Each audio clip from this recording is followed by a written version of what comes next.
Eh, Selamat malam, saya Andreas Tegur Setiadi, peserta sekolah paralegal angkatan pertama di bawah bimbingan Advokat Sukni Tumi Pengata SH.MH. Saya hari ini hendak menyampaikan tugas ke-8 sesi kedua tanggal 29 Juni 2024 tentang materi paralegal gugatan sederhana wan prestasi. Sebagai pendahuluan bahwa gugatan sederhana atau small claim court adalah tata cara pemeriksaan di persidangan terhadap gugatan perdata dengan nilai gugatan material paling banyak sebesar 500 juta rupiah yang diselesaikan dengan tata cara dan pembuktiannya sangat sederhana. Untuk membedakan gugatan sederhana dengan gugatan pada umumnya adalah nilai gugatan material yang lebih khusus ditentukan pada umumnya adalah nilai kerugian material yang lebih khusus ditentukan pada gugatan sederhana, yakni maksimal sebesar 500 juta rupiah. Sedangkan pada gugatan pada perkara perdata biasa, nilai kerugian material tidak dibatasi besarnya.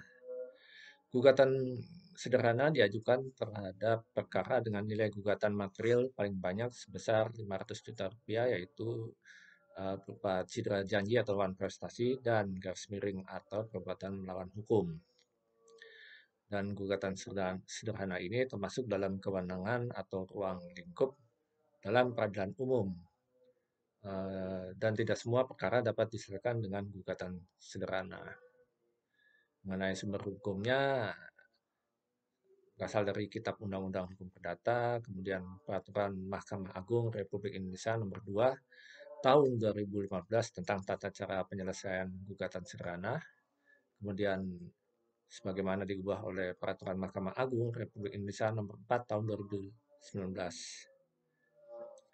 Kriteria perkara yang dapat diselesaikan dengan mekanisme gugatan sederhana diatur dalam Pasal 3 dan Pasal 4 Perma Nomor 2 Tahun 2015, bagaimana diubah dengan Perma Nomor 4 Tahun 2019, yaitu adalah A, yang huruf nomor A, sengketa cedera janji atau prestasi dan atau gugatan perbuatan melawan hukum yang nilai gugatan material maksimal mencapai sebesar 500 juta rupiah.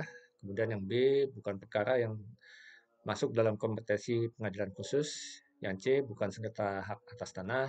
Yang D, penggugat dan tergugat masing-masing tidak lebih dari satu, kecuali memiliki kepentingan hukum yang sama. Kemudian yang E, tempat tinggal tergugat harus sudah diketahui.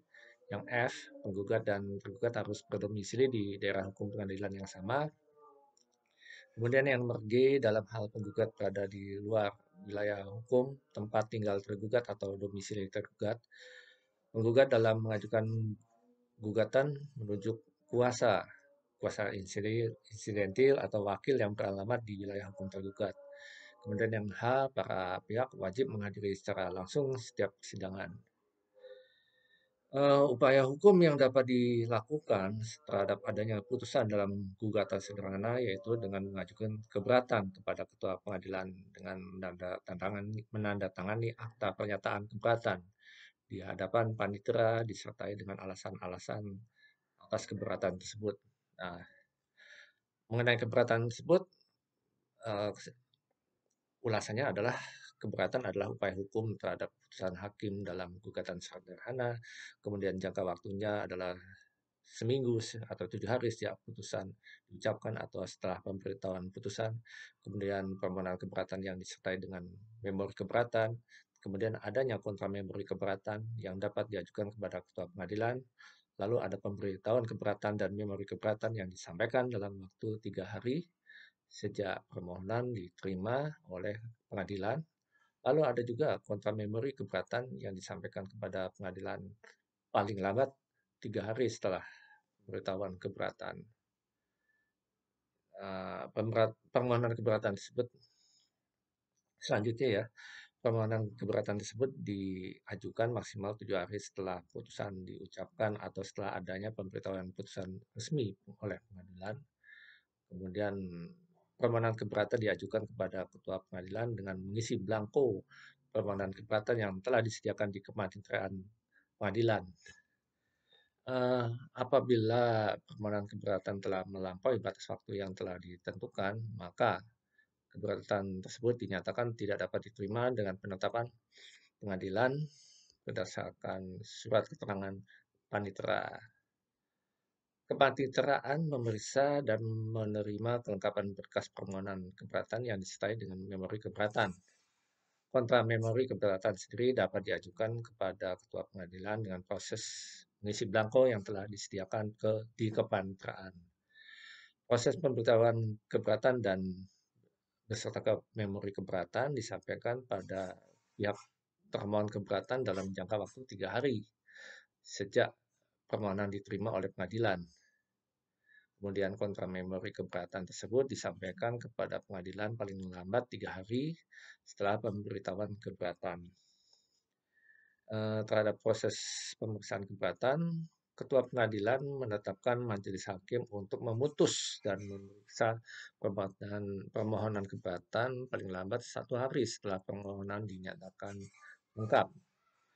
Proses pemeriksaan keberatan dilakukan oleh hakim senior yang ditunjuk oleh ketua pengadilan.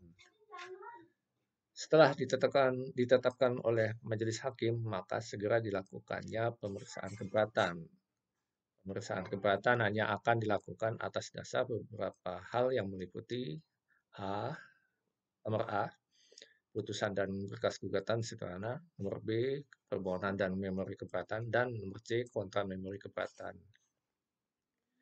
Putusan terhadap permohonan keberatan diucapkan paling lambat seminggu atau 7 hari setelah tanggal penetapan majelis hakim. Pemberitahuan putusan keberatan disampaikan kepada para pihak paling lambat 3 hari setelah diucapkan. Putusan keberatan berkekuatan hukum tetap terhitung sejak disampaikannya pemberitahuan. Putusan keberatan merupakan putusan akhir yang tidak tersedia upaya banding atau kasasi atau peninjauan kembali. Ketua pengadilan akan mengeluarkan penetapan unmanning paling lambat dalam jangka waktu 7 hari setelah menerima surat permohonan eksekusi. Kemudian ketua pengadilan akan menetapkan tanggal pelaksanaan unmanning paling lambat dalam waktu 7 hari setelah penetapan unmanning. Dalam hal kondisi geografis tertentu pada pelaksanaan proses unmanning tidak dapat dilaksanakan dalam jangka waktu 7 hari, maka ketua pengadilan dapat menyimpangi ketentuan batas waktu yang sudah disebutkan. Berdasarkan ketentuan tersebut di atas tidak dipatuhi, maka putusan akan dilaksanakan berdasarkan ketentuan hukum acara perdata yang berlaku. Pada prinsipnya, para pihak dapat memberikan kuasa dan mendapatkan bantuan hukum dari kuasa hukum. Namun demikian, terdapat beberapa hal yang perlu diperhatikan sebagai berikut, yaitu pertama, kuasa hukum berdomisili pada daerah hukum pengadilan yang mengadili perkara kita. Kemudian pendampingan oleh kuasa hukum tidak menghilangkan kewajiban para pihak untuk hadir di persidangan. Sebagai catatan, putusan gugatan sederhana bersama dengan putusan yang diputus oleh Badan Penyelesaian Konsumen atau disingkat BPSK. Untuk menangani dan menyelesaikan sengketa konsumen, BPSK membentuk majelis dan putusan majelis ini final dan mengikat. Terhadap putusan BPSK dapat diajukan upaya hukum keberatan kepada pengadilan negeri paling lambat 14 hari kerja setelah menerima pemberitahuan putusan tersebut. Sama halnya dengan putusan dari BPSK, putusan dalam penyelesaian gugatan sederhana hanya dapat diajukan upaya hukum berupa keberatan. Keberatan diajukan kepada Ketua Pengadilan Negeri tempat penyelesaian perkara gugatan sederhana tersebut. Berbeda dengan upaya keberatan dari BPSK atau Badan Penyelesaian Konsumen yang diajukan paling lambat 14 hari ya kerja. Upaya hukum keberatan dalam penyelesaian gugatan sederhana diajukan paling lambat 7 hari kerja sejak putusan dibacakan atau setelah putusan diberitahukan kepada masing-masing pihak. Permohonan keberatan harus disertai dengan alasan-alasan yang belangkonya disediakan di pengadilan negeri, dilengkapi dengan memori keberatan, memberi keberatan sudah menjadi bagian dari kelengkapan permohonan keberatan, maka setiap permohonan keberatan, pemohon sudah pasti mengajukan memori keberatan. Pemohon keberatan juga harus menandatangani akta keberatan di hadapan panitera. Apabila permohonan keberatan diajukan setelah melampaui batas waktu tertentu, maka keberatan tidak dapat diterima dengan penetapan hari dari Ketua Pengadilan berdasarkan keterangan panitera. Mengenai pemeriksaan keberatan, yang pertama adalah atas dasar putusan dan berkas gugatan sederhana, kemudian atas dasar permohonan keberatan dan memori keberatan, lalu adanya kota memori keberatan, kemudian tidak ada dilakukan pemeriksaan tambahan. Dalam pemeriksaan keberatan, Ketua Pengadilan menetapkan majelis hakim untuk memeriksa dan memutus permohonan keberatan yang telah diajukan oleh pihak yang tidak menerima putusan. Kemudian permohonan keberatan diputus paling lambat 1 hari kerja setelah dinyatakannya lengkap permohonan yang diajukan kepada Ketua Pengadilan. Komposisi pemeriksaan hakim dalam permohonan keberatan yaitu diperiksa oleh majelis hakim yang dipimpin oleh hakim senior yang telah ditunjuk Ketua Pengadilan sebelumnya.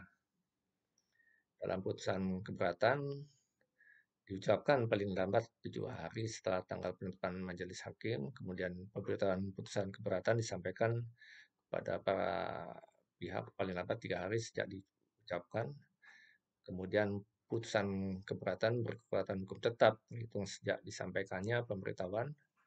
Kemudian untuk selanjutnya putusan keberatan merupakan putusan akhir dan tidak ada tersedia upaya hukum banding, kasasi atau peninjauan kembali. Dalam pelaksanaan putusan, yang pertama yang harus diingat adalah putusan yang tidak diajukan keberatan, maka putusan berkekuatan hukum tetap. Kemudian putusan yang sudah berkekuatan hukum tetap dilaksanakan secara sukarela. Kemudian jika tidak dilakukan secara sukarela, maka dilakukan upaya hukum eksekusi putusan secara paksa. Bagaimana fungsi paralegal dalam pemeriksaan keberatan gugatan sederhana di pengadilan negeri? Yaitu sebagai pendampingan dan konsultasi. Paralegal dapat memberikan konsultasi dan pendampingan kepada pihak yang mengajukan atau menanggapi keberatan, lalu membantu pihak-pihak tersebut memahami proses hukum, hak mereka, dan kewajiban yang harus dipenuhi dalam gugatan sederhana. Lalu ada penyusunan dokumen, dan paralegal berperan dalam membantu penyusunan dokumen hukum yang diperlukan dalam pemeriksaan keberatan gugatan sederhana. Lalu selanjutnya memastikan bahwa dokumen-dokumen tersebut disusun dengan tepat dan sesuai dengan peraturan yang berlaku. Kemudian ada penelusuran hukum, bahwa paralegal melakukan penelitian hukum untuk mendukung argumen yang diajukan dalam keberatan atau jawaban atas keberatan. Kemudian mencari preseden hukum, undang-undang, dan peraturan yang relevan yang dapat memperkuat posisi klien. Mungkin itu saja yang saya dapat sampaikan mengenai contoh kasus yang ada. Bisa dibahas bersama-sama dengan kawan-kawan dan bisa dilihat di media Google dan sebagainya. Terima kasih. Selamat malam.